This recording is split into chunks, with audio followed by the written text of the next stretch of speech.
Buenos días. Continuamos con el tema 6 de Teoría General del Derecho sobre la justicia.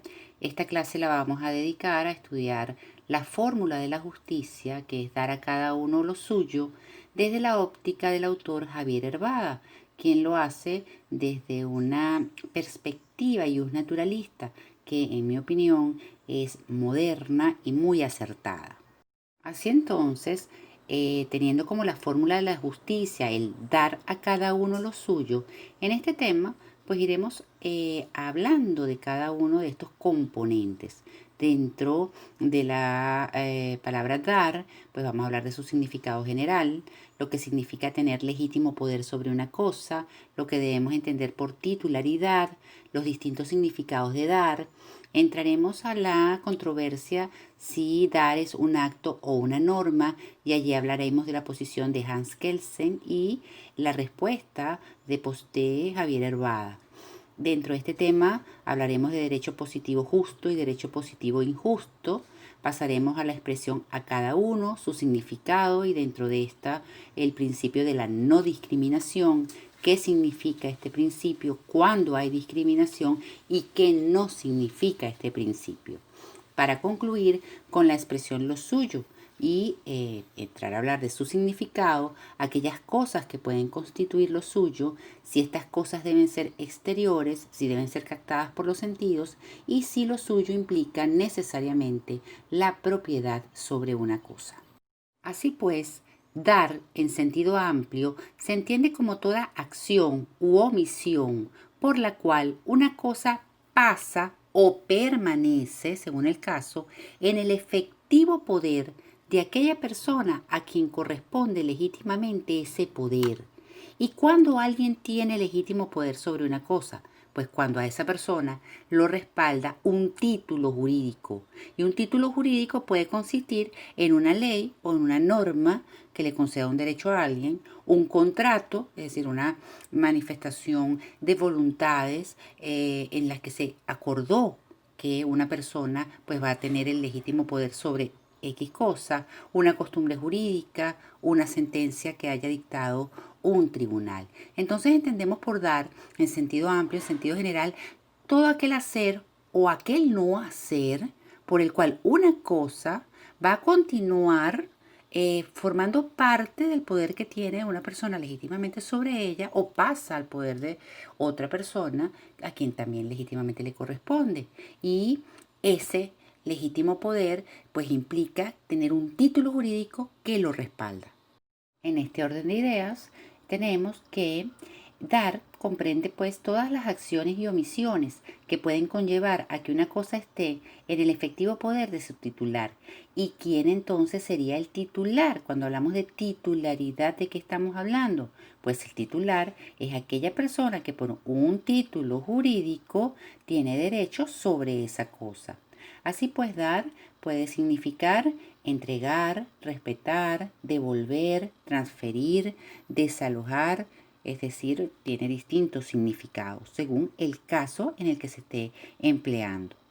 Otro aspecto importante en relación a dar es determinar si dar se trata de un acto o de una norma. Es decir, dar consiste en una acción, en un acto, en un hecho, o dar es un imperativo, un precepto, una orden, un deber, una obligación. O sea, que la fórmula o la expresión para definir justicia sería debe darse a cada uno lo suyo.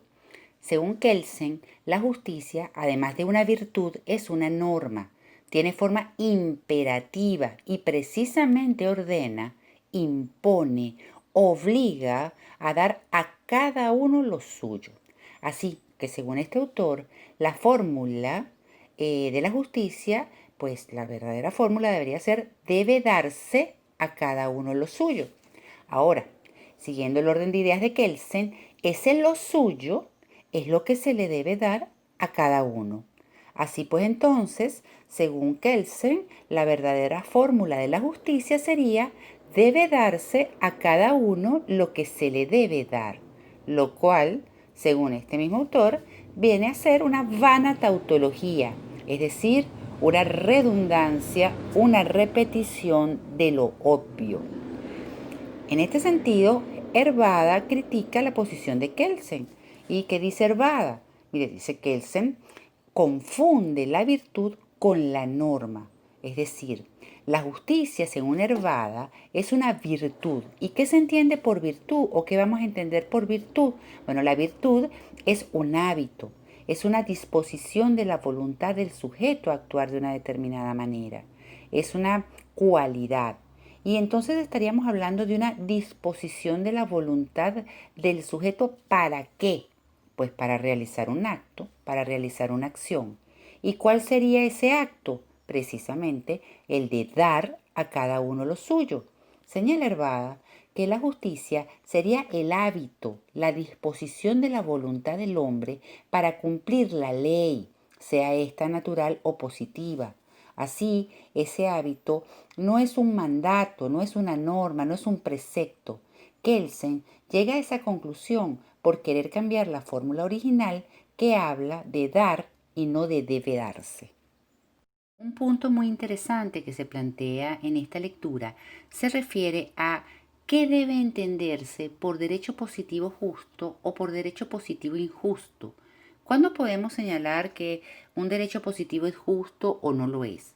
En primer lugar, recordemos lo que es derecho positivo. Estamos hablando de ese conjunto de normas jurídicas dictadas por autoridad competente, siguiendo el procedimiento legal establecido para ello y de los cuales se van a derivar prerrogativas, facultades, deberes para los sujetos que están vinculados a ese ordenamiento jurídico. Eso es derecho positivo, concepto pues que ya manejamos suficientemente.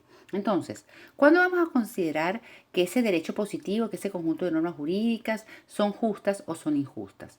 Bueno, la idea fundamental que hay que manejar aquí en primer lugar es que, según este autor, el derecho positivo, ese conjunto de normas jurídicas, es previo, es anterior, va antes que la justicia entendida como virtud.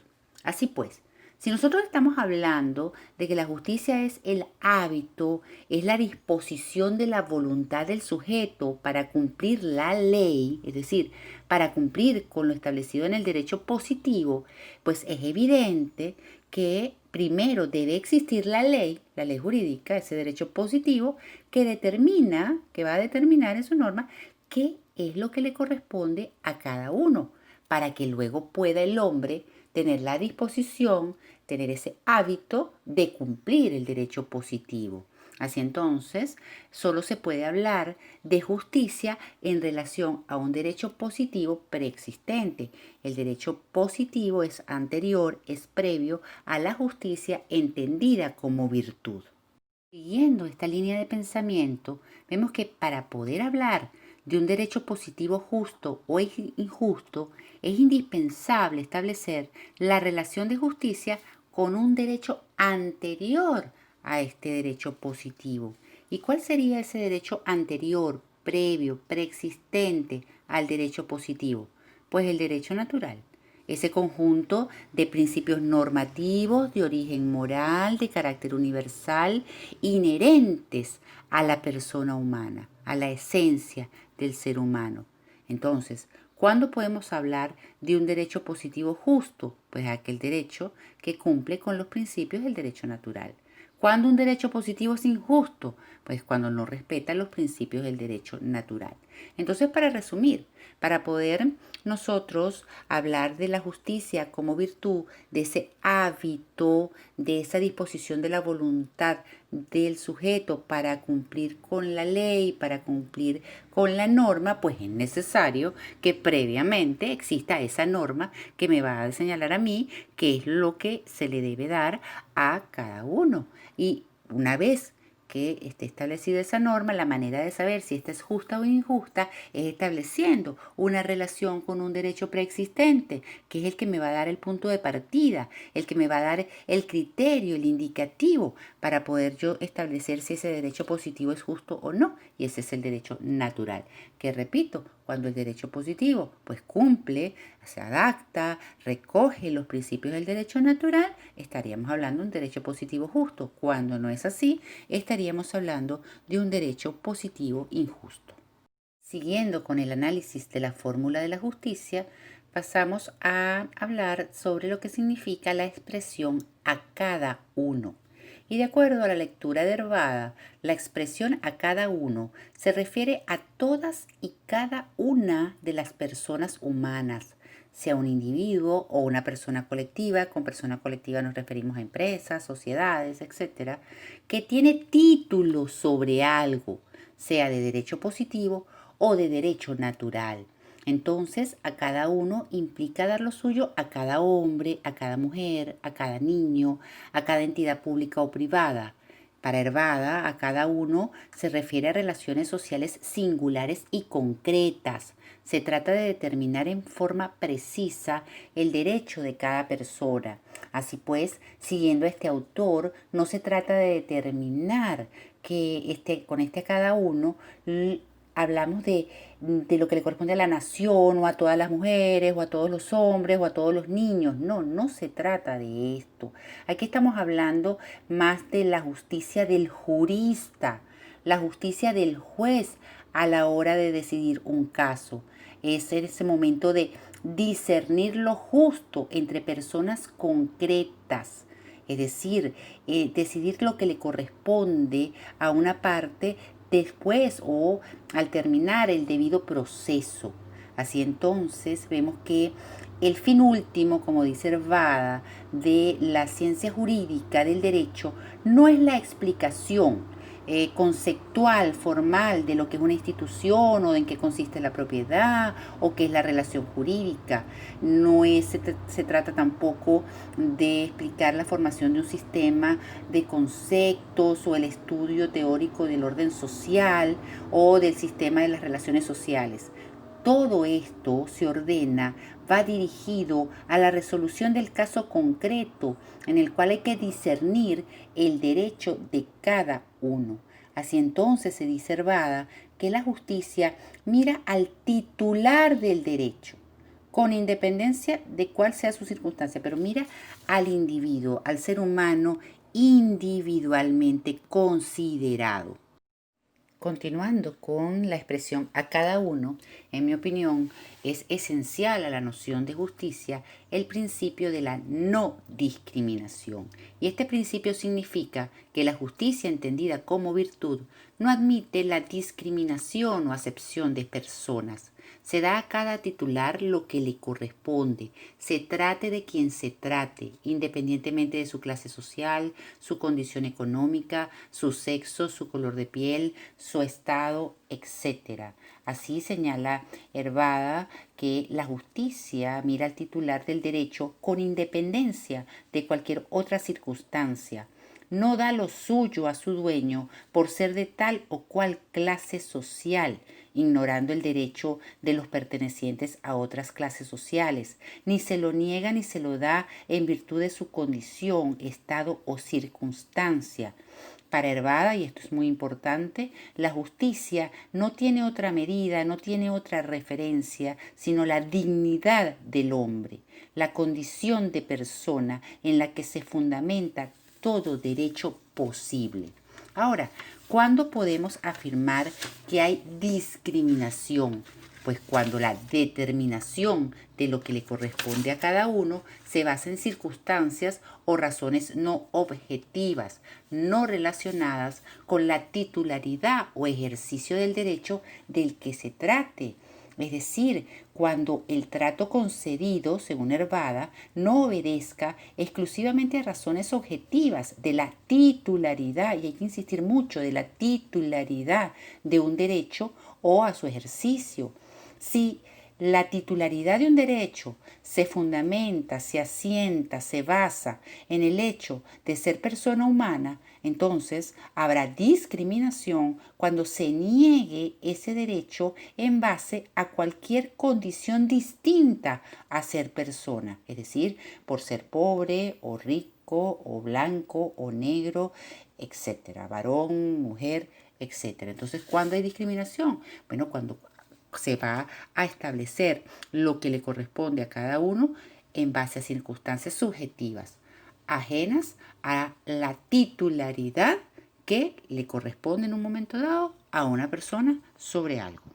Ahora bien, ¿Qué no significa el principio de la no discriminación?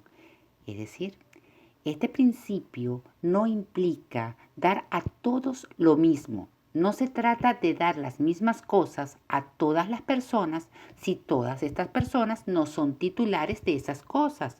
Así pues, la justicia trata a todos igual en el sentido que da por igual a todos sus derechos. O sea, a todos los que tengan derechos se les debe reconocer ese derecho como titulares de los mismos, pero no necesariamente da las mismas cosas a todas las personas si todas esas personas no son titulares de ellas.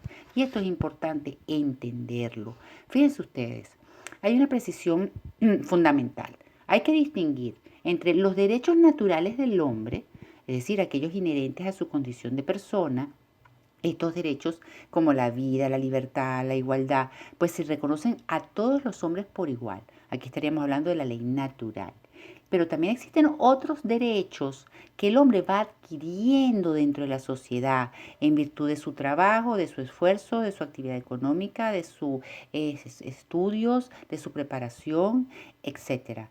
Entonces, pues hay cosas que efectivamente le pertenecen a todos los hombres por igual, esos derechos naturales inherentes a su condición de persona, y hay otros que el hombre va ganando, va adquiriendo y que le va a corresponder a cada uno en función de ese esfuerzo y de que sea titular de ese derecho, es decir, lo respalde un título jurídico sobre ese derecho. Así, según Hervada, el reparto de los derechos depende tanto de la naturaleza como de la sociedad humana.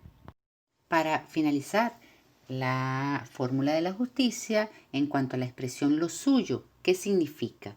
Pues vamos a entender por lo suyo todo aquello que constituye un derecho del sujeto, todo aquello que le es debido según el modo, la extensión y el tipo de derecho de que se trate. Lo suyo es una cosa. ¿Y qué cosas pueden constituir lo suyo?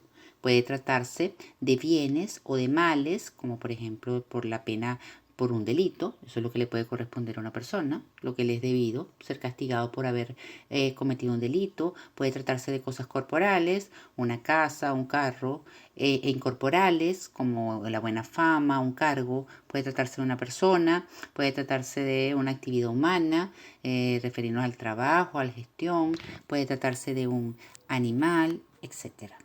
Continuando con este punto, hemos dicho que lo suyo es una cosa.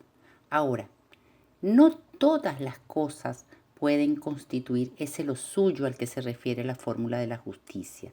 Aquí estamos hablando que es fundamental que esa cosa pueda ser objeto de relaciones intersubjetivas, interhumanas, es decir, que sea una cosa que pueda ser objeto en una relación entre dos o más sujetos. Así entonces, debe tratarse, por tanto, de cosas externas o exteriores. ¿Y qué significa esa exterioridad? Bueno, que se trate de algo que por estar de un modo u otro fuera del sujeto es capaz de ser objeto de relaciones humanas. Ahora, es necesario que la cosa pueda ser captada por los sentidos. Es indispensable que esa cosa que constituye lo suyo pueda ser captado por los sentidos.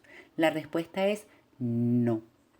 Basta que por tener alguna manifestación exterior sea objeto de relaciones interhumanas y por eso pueda ser captada o interferida directa o indirectamente, inmediata o mediatamente por otras personas.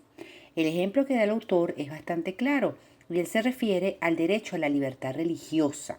Vemos que evidentemente el acto de fe, la creencia que se tiene en la divinidad, no puede ser objeto de apoderamiento por parte de otra persona, pero el ejercicio del derecho sí puede ser interferido en sus manifestaciones externas. Por ejemplo, impedir que se celebre una misa o a través de coacciones evitar que una persona ejerza ese derecho. A eso es lo que se refiere la exterioridad de las cosas y, como ya dijimos, no es necesario que la cosa tenga que ser captada por los sentidos, pero sí basta, es suficiente que por tener alguna manifestación exterior, ese objeto pueda ser interferido o captado por otras personas. Para finalizar, tenemos la interrogante de si lo suyo implica necesariamente la propiedad sobre una cosa, tener el derecho de propiedad sobre una cosa. Y la respuesta es no. Lo suyo, además de lo que le puede corresponder a una persona en virtud de un derecho de propiedad, puede ser lo que le corresponda por un contrato de arrendamiento o en razón de su libertad. Es decir, hay distintas formas de titularidad. En conclusión, según Hervada, lo suyo es todo aquello de lo que una persona es titular en concepto de algún tipo de derecho. Repito, lo suyo es todo aquello de lo que una persona es titular en concepto de algún tipo de derecho. Bien, así concluimos el tema número 6. Les hago la recomendación de prestar mucha atención a esta clase. Me parece que a través de esta lectura pues damos una idea moderna, actualizada, acertada de lo que debemos entender por la justicia, siendo la justicia un tema fundamental, no solo en la materia de teoría general del derecho 1, sino también visto desde el punto o la óptica de que es la carrera que ustedes escogieron, siendo la justicia uno de los fines fundamentales del derecho. Así pues, insisto, recomiendo su estudio y su revisión profunda a esta lectura.